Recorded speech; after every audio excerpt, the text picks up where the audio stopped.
Pittsburgh Steelers safety Damontae Kazee suspended for the remainder of the season. Pittsburgh Steelers safety Damontae Kazee has been suspended without pay for the remainder of the regular season, and any potential postseason games, for repeated violations of rules intended to protect the health and safety of players, the NFL announced Monday.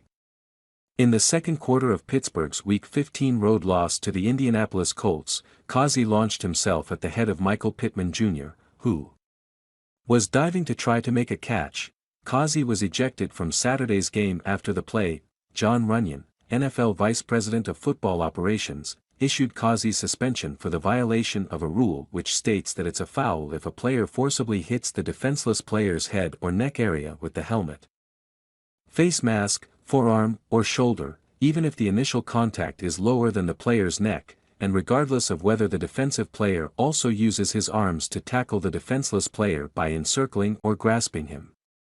In a letter to Kazee, Runyan wrote, "When players violate the rules intended to protect player safety on a repeated basis, and particularly when the violations carry with them a significant risk of injury to an opposing player, it is appropriate to impose substantially greater penalties." Kazee will be suspended for the Steelers' remaining regular season games against the Cincinnati Bengals, the Seattle Seahawks and the Baltimore Ravens.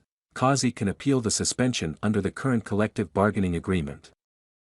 In response to Kazee's suspension, seven-time Super Bowl winner Tom Brady said the Steelers' safety wasn't entirely to blame for the incident, implying it was also the fault of Colts quarterback Gardner Minshew. "Nobody likes seeing players get hurt.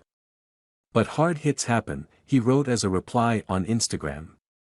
"QBs should not be throwing the ball in areas where they are exposing their own teammates to these types of hits," coaches and E.